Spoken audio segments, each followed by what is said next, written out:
It all happened like I knew it would. A single drop of source magic. And, like flies to honey, the monsters swarmed. The rabble panicked. The carnage began. And the magisters pointed their fingers at me. Just as I'd planned. I was shackled and collared and sent to Fort Joy.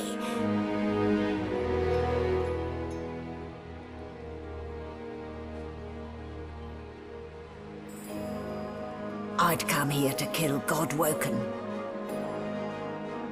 But instead I became part of their story.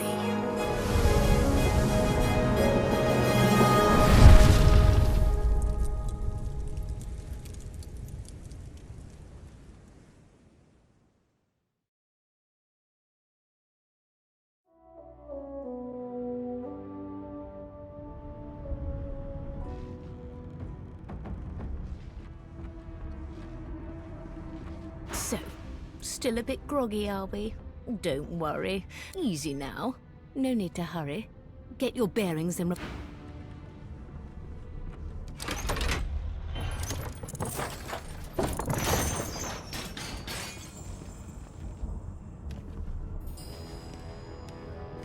So, it wasn't a dream after all. Not a very chatty fellow, are you?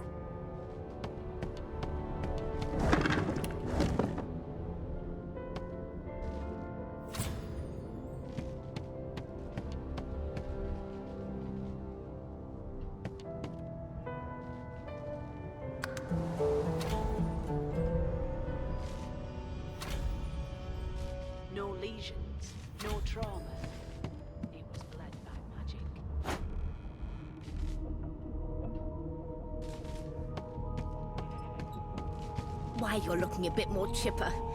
Yes, looks like that collar. There you are. Not too tight, I hope. The collar, I mean. Oh, not to worry. Every dog has to get used to its leash. In the meantime, your next stop will be Magister William. All passengers have to be registered in the ship's manifest.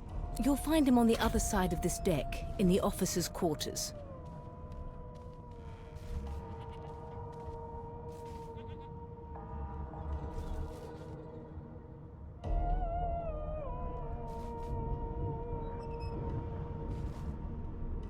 Why? Because we're at sea, of course, and have been for several days. Index fingers pressed to her lips, she pauses a moment to give you a scrutinizing gander. My word, you do seem a bit befuddled, don't you? Perhaps I was a bit too generous with that sedative. Oh, well, I'm sure you'll soon gather your wits. Most likely. Eventually. In the meantime, all you need to know is that we're en route to Fort Joy. A new life awaits, and if you're a particularly good boy, perhaps a cure as well. An end to Sauce. For good.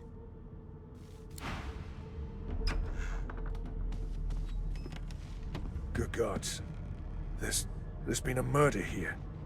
Behind the Magister, a bloodied mass lies in a heap. Gore and limbs lie at odd angles.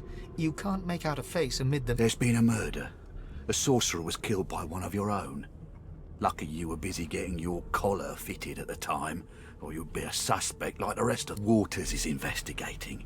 She'll figure out who did it. Always does. Aren't you enterprising? I'll let War go ahead. She with the body.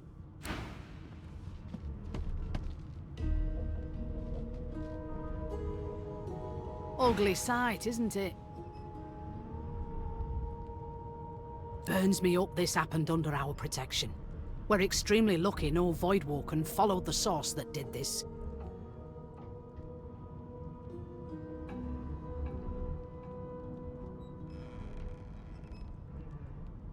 Finn didn't see it like that. He was desperate for us to help him. Two things scared the living daylights out of him.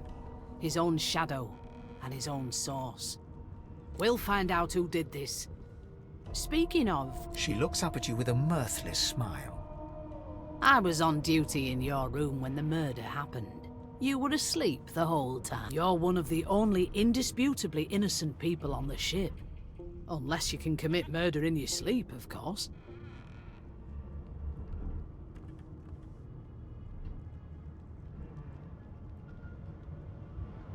Finn was killed by Source.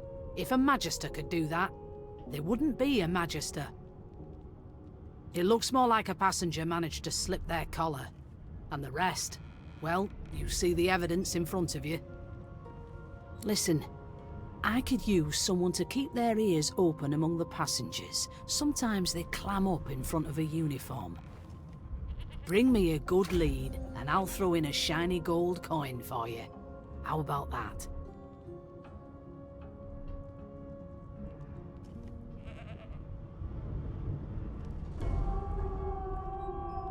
Not in here, it isn't. You let me know if you hear anything.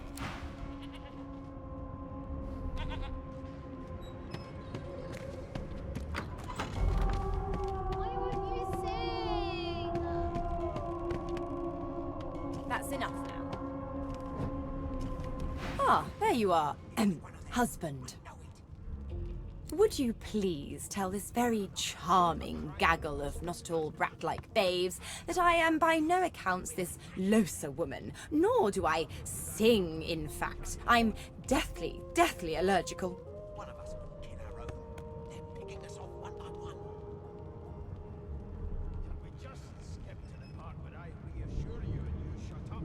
The young woman seems about to raise her hand, but quickly remembers herself and nods pointedly at the excited children. Who indeed? Why, my name is, Madame Josephine Gribbles de Peeb. The children break out into giggles. I say, it is. Her pinched face cracks into a great grin, and she shoos the children away from her with a laugh. Yeah, okay, you found me out. Go on and get, and maybe I'll sing you something when I'm good. She turns to you, dark-eyed and dirty-haired, and smiles flatly. Gotta keep ourselves entertained, haven't we? You presume right. Nope. Trying not to find anything out either. Ignorance is bliss. The utterer, the better. Thanks, but I already belong to an elite and exclusive ship gang. We play ball every day after lunch. You take care, though. Suddenly, her eyes cloud to an unnatural black. Greyish veins run down her face, and her mouth tightens into a cruel sneer. As quickly as they came, the clouds clear. She smiles as though no change came over. Good luck, Chief.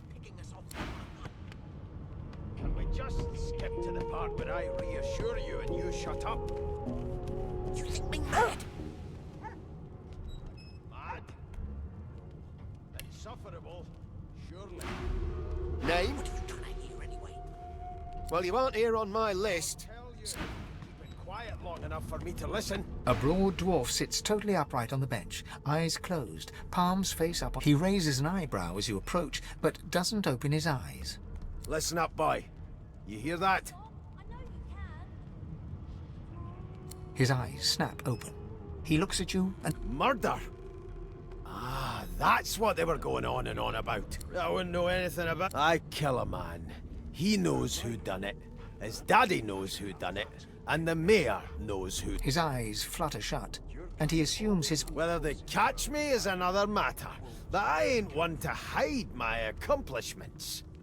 Well, you've got this wolf on a leash now. The ship, of course. A wave of sound washes over you. The unintelligible chatter of your shipmates, the groaning of wood from floor to ceiling, the boom, crash and crackle of waves around you, complaints from the sea itself. And? There's nothing else I can make, Your Majesty. Turnips and water are all I... The fellow cocks his ear, listening. That isn't anger. It's He cocks his ear to the other side. Then anticipation. She senses something. I'd hold on to my... That's all you hear, though. Listen close. Maybe that has the Magister's more concern than more appetite. You've got ears on your head, haven't you? You need me to show you? There now, just like that. squeak! Aha! His eyes snap open as his countenance breaks into an expression of joy. One great paw claps you on the back. The other catches you before you lose your footing. There. You heard it, didn't you? I knew it. I knew it. Aye, this is good news, boy. Good news. I can make, Your Majesty. Turnips and water are all I was given. No, you beautiful idiot. That wasn't any rat. It was the wheel. Squeaks whenever the helmsman jerks it clockwise, which means we're heading east. There has been a murder, Your Majesty. Maybe Burn my beard. That means if we've been travelling for, yes, only 10.34 nautical miles to Fort Joy. Ah, so you've eyes as well as ears, eh? You'll go far, mate. No indeed, boy. But that ain't... The dwarf leans back from the table and strokes his beard, gold medallions jingling merrily. His eyes roll over to you. That'll be all. Thank you kindly, boy. He continues stroking his beard, a beatific smile. There's a killer about, after all. till Well, overhauling well. a bit of cabbage. What have we here? The lizard looks you up and down, like a farmer would a fetching horse. All of a sudden, he grips you firmly by the chin, with the intent of inspecting your teeth. There's some discoloration, but I've seen worse. After all, one can't expect to find prime merchandise on a squalid little ship like this. Now then, to business. You will answer me 3 questions. Goodness gracious me, what a bore. Off with you. Quite clearly, you wouldn't have done at all. Shoo. One of us wouldn't kill our own. They're picking us off one by one. I spent my life singing for my slaves to bring me my supper. Finer fare than boiled roots and rotten tubers. Meanwhile, the Magisters feast on honeyed meat behind this very wall. The indignity. I'll tell you if you can keep it quiet long enough for me to listen.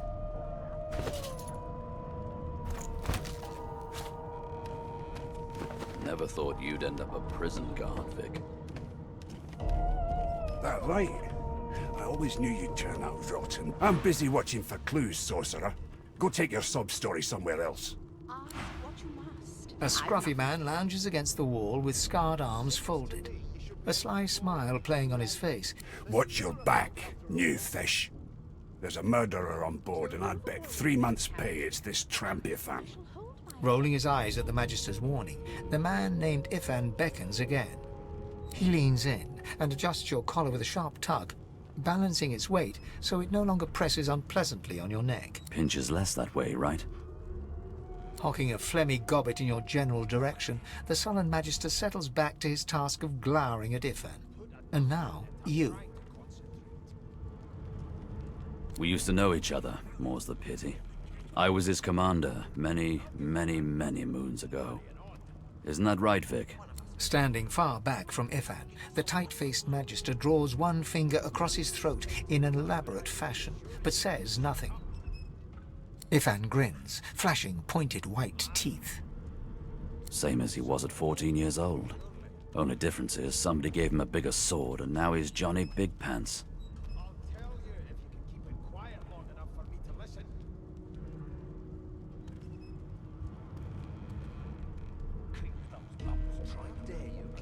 No. The dead man, Finn, is it? I'd no business with him. And I wouldn't put a man down without good reason. He glances over at Magister Victor, who's staring back at him with pointed intent. Damn shame sheer annoyance isn't reason enough. Long story. Maybe I'll tell you about it in the Joy. Away from interested parties. The Joy? I've heard a lot. Nothing good. No surprise there, since Bishop Alexander runs the show. Wonder if we'll get to meet the ringmaster himself.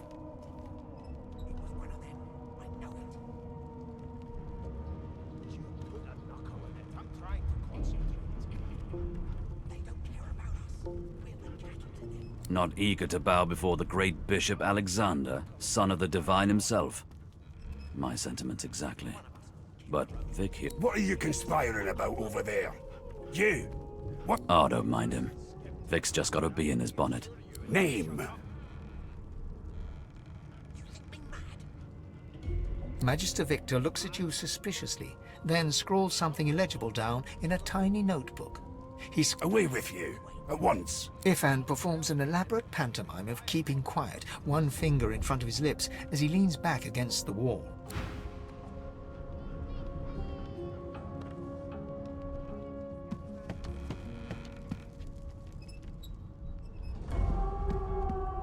An elf sits tucked away in a dark spot, lazily rolling dice onto the surface of a barrel.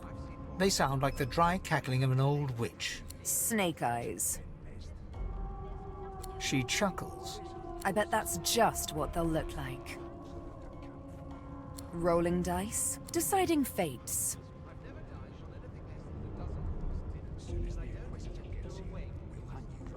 Don't worry, honey. It isn't yours. She looks you up and down with the merest hint of a coy smile. Never say never, though.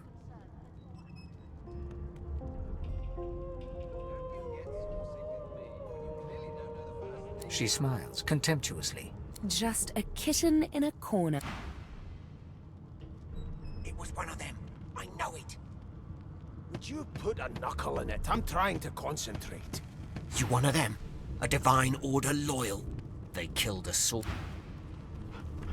Why won't you sing? The elf is reading a volume of Cranley Hubert's famous encyclopedia.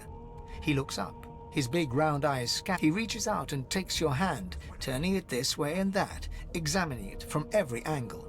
Finally, he pinches your skin, gently... Fascinating. He sits back and returns to his book, flicking quickly from page to page, completely oblivious to your presence.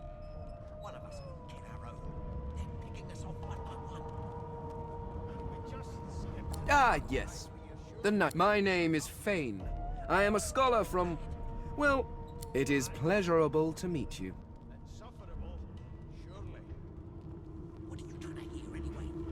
Is there? Wherever do you... Certainly not in your books.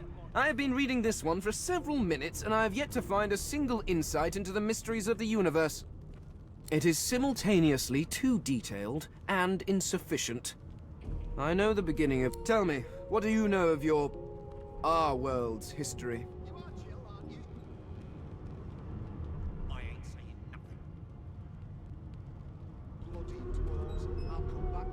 Oh, please.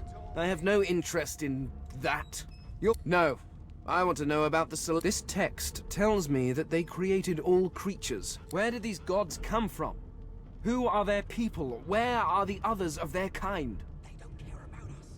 We're like cattle to them. I'll give you that knuckle if you keep carrying on. The elf's face freezes for just a second before he waves his hand to... Oh, it's just one of my idle curiosities. We mortals do like to consider these things, do we not? Now, please, run along. I have a world to decipher. No amount of pestering will get the elf to take his eyes off his book. Here to register, sir. Good, good. Magister, you faring okay so far?